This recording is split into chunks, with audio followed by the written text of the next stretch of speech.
Hey everyone, welcome back to Satya'sKitchen. অসমীয়া পাকঘৰলে সকলোকে আদৰণি জনাইছো।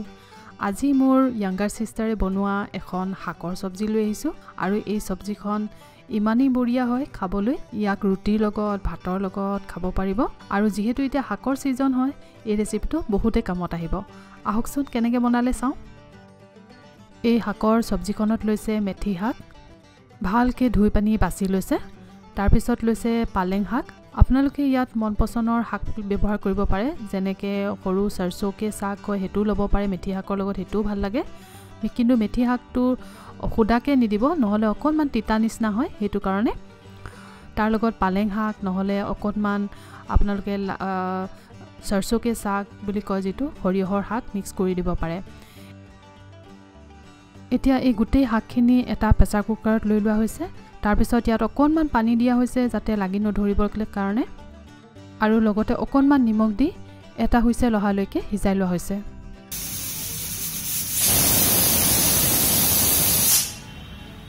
প্ৰেছাৰ কুকাৰটো ঠাণ্ডা হোৱাৰ লগে লগে ইয়াৰ পৰা এই শাকখিনি এটা মিক্সিত উলিয়াই পানি ভালদৰে পিছি ল'ব লাগিব।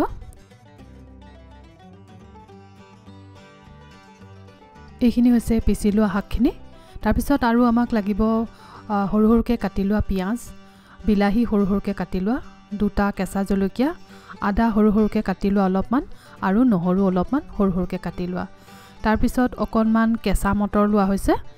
কেঁচা মটৰ ঘৰৰ যদি পায় ল'ব, নহলে ফ্ৰোজেন মটৰ ব্যৱহাৰ কৰিব পাৰে।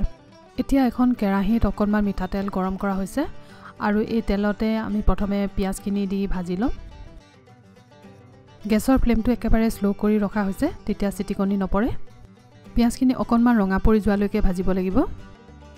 পিয়াজখিনি ধুনীয়াকৈ ৰঙা পৰিছে আৰু এই পিয়াজখিনি ভাজি থাকোঁতে কেঁচা জলকীয়াকেইটাও দিয়া হৈছিলে। এতিয়া ইয়াত কাটি থোৱা টমাটৰখিনি বা বিলাহীখিনি দি দিয়া হৈছে। এতিয়া এই বিলাহীখিনি অকনমান কোমলি যোৱালৈকে ভাজিব লাগিব।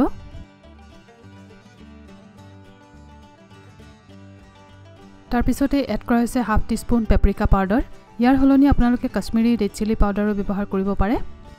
যেহেতু পেপ্ৰিকাত জ্বলা নাথাকে সেইকাৰণে অকনমান ৰঙা জলকীয়া গুড়িও দিয়া হৈছে। সোৱাদ অনুসৰি নিমখ, যেহেতু নিমখ শাকখিনিত বইল কৰোঁতে দিয়া হৈছিলে সেইকাৰণে অলপ চাই চিতি দিব লাগিব। তাৰ পিছত দিছো অকনমান হালধি, হাফ টিস্পুন জিৰা পাউডাৰ, হাফ টিস্পুন ধনিয়া পাউডাৰ, আৰু দিয়া হৈছে চেনি, একেবাৰে হাফ টিস্পুন মান। চেনিটো দিলে মেথি শাকৰ যি তিতা ভাৱটো সেইটো অকমান কমি যায়। এতিয়া আটাইখিনি অকনমান সময়ৰ কাৰণে ভাজি লৈছো আৰু তাৰ পিছতে দিয়া হৈছে অকনমান গৰম মছলা। এতিয়া সকলোখিনি এবাৰ মিক্স কৰি লোৱাৰ পাছতে ইয়াত কেঁচা মটৰখিনি এড কৰি দিম। এতিয়া মটৰখিনি অকনমান সময় ভাজি ল'ব লাগিব, যিহেতু ফ্ৰেছ মটৰ হয়। ফ্ৰোজেন মটৰ হোৱা হলে বেছি টাইম নালাগে, লগে লগে আপুনি এড কৰিব পাৰিলে হয়, কিন্তু যেহেতু ফ্ৰেছ মটৰ সেইকাৰণে অকনমান সময় ভাজি ল'ব লাগিব। মটৰখিনি অকনমান দেৰি ভাজি লোৱাৰ পাছত এতিয়া পিছি ৰখা শাকখিনি দি দিয়া হৈছে। সকলোখিনি এবাৰ ভালদৰে মিক্স কৰি লোৱাৰ পাছত এই শাকখিনি বইল কৰোঁতে যি পানী ওলাইছিলে সেই পানীখিনি ইয়াত দি দিয়া হৈছে। তাৰ পিছতে ঢাকনখন লগাই পানি অকনমান সময় সিজিবলৈ দিব আৰু অলপ সময় সিজাৰ পাছতে আমাৰ এই ধুনীয়া সবজিখন, শাকৰ সবজিখন ৰেডি হৈ যাব। আশা কৰিছো ৰেচিপিটো ভাল পালে বুলি, আৰু যদি ভাল পালে তেতিয়াহলে ভিডিঅ'টোক এটা লাইক দিবলৈ নাপাহৰিব আৰু মোৰ চেনেলটো সাবস্ক্ৰাইব কৰি ল'ব। নতুন নতুন ৰেচিপি লৈ আকৌ পুনৰ লগ পাম, তেতিয়াহলে আজিলৈ আহিছো। Bye bye.